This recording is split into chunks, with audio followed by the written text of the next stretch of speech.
Assalamualaikum warahmatullahi wabarakatuh. Selamat berjumpa kembali anak-anakku yang soleh dan solehah pada pembelajaran kita di kelas 5. Nah, pada hari ini kita akan kembali melanjutkan pembelajaran kita di tema 1, subtema 3, pembelajaran 1. Di subtema 3 ini judulnya adalah lingkungan dan manfaatnya. Baiklah anak-anakku, untuk mengawali pembelajaran kita pada hari ini, marilah kita bersama-sama berdoa agar kita senantiasa mendapatkan ilmu yang bermanfaat dari apa yang telah kita pelajari. Marilah kita bersama-sama mengucapkan basmalah. Bismillahirrahmanirrahim. Anak-anakku, di masa pandemi sekarang ini, semoga kita senantiasa diberikan kesehatan oleh Allah Subhanahu wa Ta'ala. Makanya, jangan pernah lupa untuk menjaga kesehatan tubuh kita dengan tetap melaksanakan protokol kesehatan. Adapun kompetensi dasar yang harus Ananda kuasai pada kesempatan kali ini adalah yang pertama, untuk mata pembelajaran IPA yaitu KD 3.1, menjelaskan alat gerak dan fungsinya pada hewan dan manusia serta cara memelihara kesehatan alat gerak manusia. 4.1, membuat model sederhana alat gerak manusia dan hewan. Sedangkan untuk bahasa Indonesia, KD 3.1, mengklasifikasi informasi yang didapat dari buku ke dalam aspek apa, di mana, kapan, siapa, mengapa, dan bagaimana. Serta 4.1, menyajikan hasil klasifikasi informasi yang didapat dari buku ke dalam aspek apa, di mana, kapan, siapa, mengapa, dan bagaimana. Nah, itulah kompetensi dasar yang harus Ananda kuasai.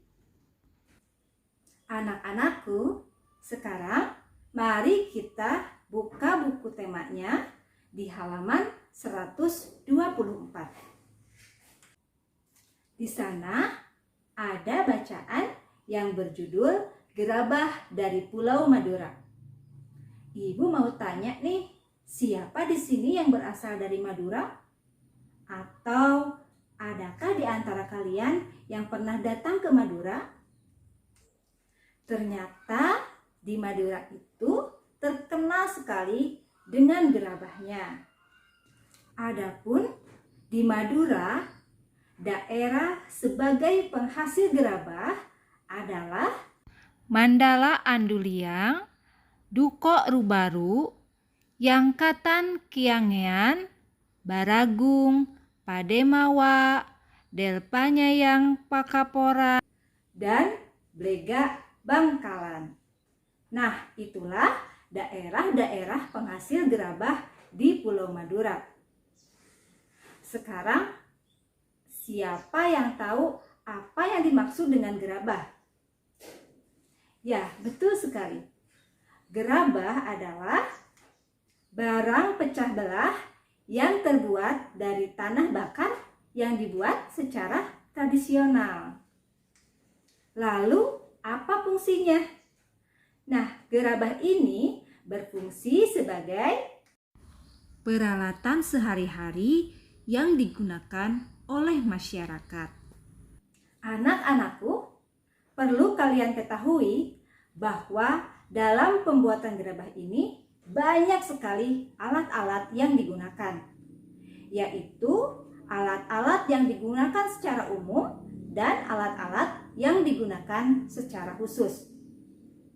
Lalu, apa sajakah peralatan yang digunakan secara umum. Nah, peralatan itu antara lain cangkul, linggis, dan ember. Sedangkan peralatan-peralatan secara khusus ini jauh lebih banyak jenisnya.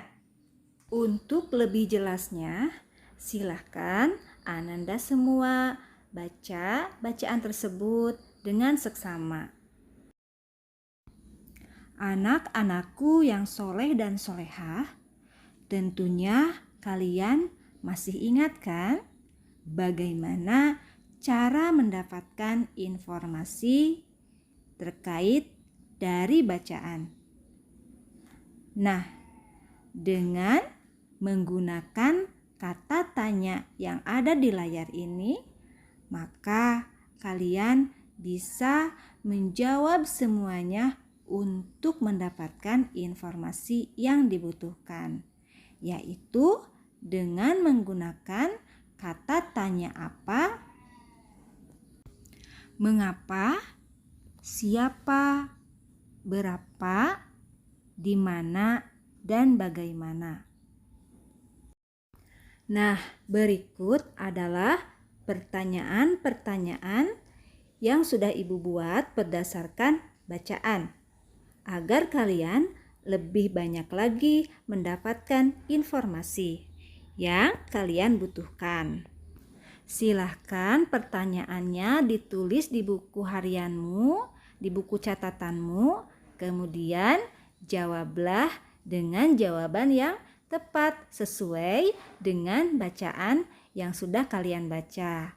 Nanti setelah itu kalian periksakan kepada ibu, ya. Nah, anak-anak, bagaimana?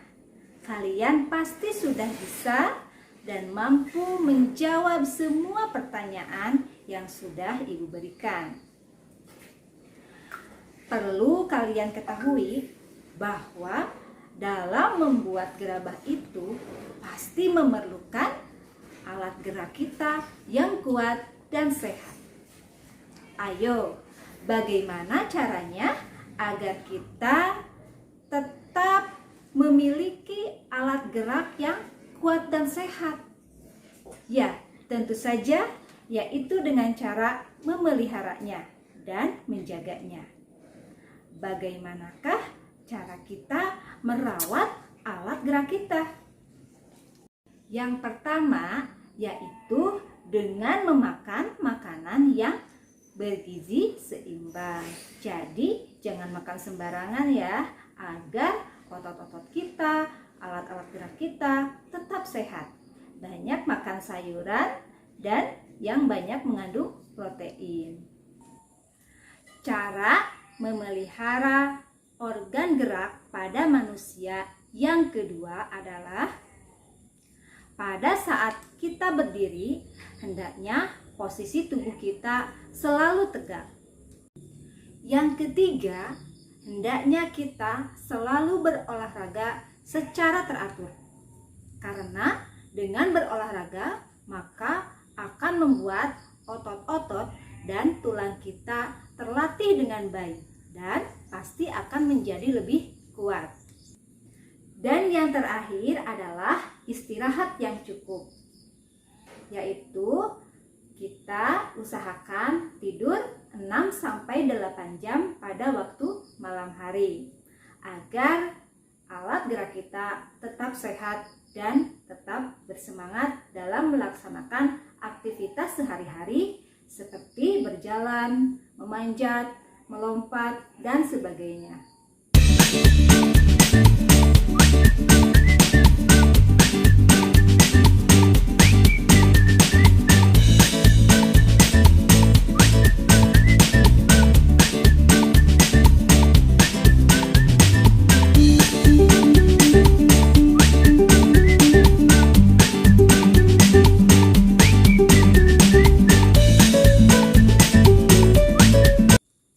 Demikianlah anak-anakku yang hebat, yang soleh dan solehah, pembelajaran kita pada hari ini. Semoga apa yang Ibu sampaikan bisa bermanfaat untuk kita semua dalam menjalankan kehidupan sehari-hari. Baiklah anak-anakku, untuk mengakhiri pembelajaran kita pada hari ini, marilah kita bersama-sama mengucapkan hamdalah. Alhamdulillahirabbil alamin. Tetap jaga kesehatan ya, agar kita senantiasa tetap terjaga dari COVID-19. Tetap semangat. Dah, assalamualaikum warahmatullahi wabarakatuh.